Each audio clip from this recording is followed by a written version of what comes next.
Hello friends, எல்லோரும் எப்படி இருக்கீங்க? எல்லாருக்கும் ஒரு குட் மார்னிங். இது சண்டே மார்னிங். இன்றைக்கான மினி பிளாக் பார்த்துடலாமா? இன்றைக்கி பார்த்தீங்கன்னா சீக்கிரமாகவே முழிப்பு வந்துருச்சுங்க. சரி, எந்திரிச்சிட்டோம், வந்து வேலைகளை பார்ப்போம்னு சொல்லிட்டு காஞ்ச வெசல்ஸ் எல்லாம் எடுத்து வச்சுட்டு இப்போ காஃபி குடிக்க உட்காந்தாச்சுங்க.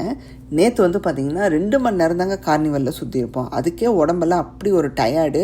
அண்ட் ரெண்டாவது நாங்கள் ஏர்லியாகவே தூங்கலான்னு பிளான் பண்ணிட்டோம். ஏதாவது மூவி பார்ப்போம் சாட்டர்டே.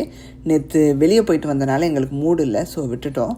என் மூஞ்சி பாருங்கள், நேற்று அந்த கார்னிவலில் சுற்றி நல்லா டேன் ஆயிடுச்சுங்க. ஏதாவது ஃபேஸுக்கு போடணும். இந்த வெயிலில் சுற்றினாலே என்னோடய ஃபேஸு கையெல்லாம் இமீடியட்டாக டேன் ஆயிருங்க. அண்டு நேற்று வந்து பார்த்திங்கன்னா டின்னரை முடிச்சுட்டு நாங்கள் படுக்கிறதுக்கு கொஞ்சம் நேரம் முன்னாடி லைட்டாக வந்து எர்த்குவாக் வந்துச்சுங்க எங்கள் ஏரியாவில். அப்புறம் ஆன்லைனில் போய் செக் பண்ணி பார்க்கும்போது நியூஜெர்சி, நியூயார்க்கு 2 இடத்துலையுமே இத்தனை சென்டிமீட்டருக்கு லைட்டாக வந்திருக்குன்னு மாதிரி நியூஸ் வந்திருக்குங்க. ஒரு நிமிஷம் ஆடி போயிட்டோம், முருகா முருகான்னு சொல்லி அப்படியே வந்து நாங்கள் சாமியை கும்பிட்டுட்டு படுத்துக்கிட்டோங்க. ரொம்ப லைட்டாக தான் வந்துச்சு, ஹெவியாலாம் இல்லைங்க. இன்றைக்கி பிரேக்ஃபாஸ்ட்டுக்கு வந்து பார்த்திங்கன்னா எனக்கு வந்து ஸ்பைசியான ஃப்ரெஞ்ச் டோஸ்ட்டு, அப்புறம் அந்த மீட் பால்ஸை சாட்டே பண்ணி வச்சுக்கிட்டோம். அப்புறம் ஸ்மாஷ்டு அவகேடோங்க, பெப்பர் சால்ட்டு போட்டு ஸ்மாஷ் பண்ணி கூட வச்சுப்போம். சூப்பராக இருக்குங்க, நல்லா ஃபில்லிங்காக இருக்கும் இந்த ஒரு பவுலே. என் வீட்டுக்காருக்கு ஒரு பன் இருந்துச்சு, அதை டோஸ்ட் பண்ணி same smashed avocado, meet balls, அதுக்கப்புறம் அவருக்கு ஸ்க்ராம்பிள்டு எக்கை போட்டு கொடுத்துட்டேன். அது ரொம்ப நல்லாயிருக்கும்னு. லஞ்சுக்கு வந்து இன்றைக்கி சிக்கன் குழம்பும் தோசையும் தாங்க. ஸோ இந்த தோசை மாவு வந்து நேற்று ஷார்ட்ஸில் போட்டிருப்பேன் காஸ்கோவில் வாங்கினதுன்னு. திறந்து பார்த்தா செம்ம கெட்டியாக இருந்துச்சுங்க. இதை வந்து தோசை சுட்டு பார்த்தா நல்லாவே இல்லைங்க. ஒரு மாதிரி நம்ம சுடுற மாதிரி அந்த ஆரஞ்சு கலரில் வரல.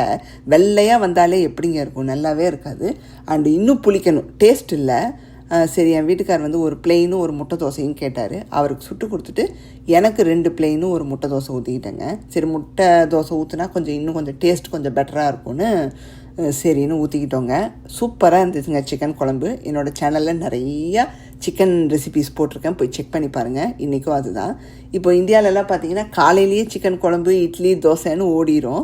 இல்லை மட்டன் குழம்பு அந்த மாதிரி எதாவது வச்சுப்போம். இங்கே வந்து எப்படின்னா நாங்கள் அதை லஞ்சுக்கு வச்சுப்போம், பிரேக்ஃபாஸ்ட்டுக்கு இன்னும் கொஞ்சம் ஹெல்த்தியாக வேறு மாதிரி போயிடுவோம் இன்றைக்கி காமிச்ச மாதிரி. ஸோ ஈவினிங்க்கு வந்து சுட சுட டீயை போட்டு குடிச்சு வைண்ட் அப் பண்ண வேண்டியதாங்க. மத்தியானம் பண்ண சிக்கன் குழம்பு இருக்குது, அதை அப்படியே டின்னருக்கு வச்சுப்போம். ஏன் வந்து நான் டின்னர் ரொட்டீன் போடுறது இல்லைன்னா, டின்னருக்கு ஒன்றுமே இருக்காதுங்க. மத்தியானம் சமைக்கிறத அப்படியே டின்னருக்கு வச்சுப்போம். அப்படி இல்லைன்னா சம்டைம் நேற்றெல்லாம் பீஸா வாங்கிட்டோம் வெளியே போயிட்டு வந்து, இந்த மாதிரி போகுங்க.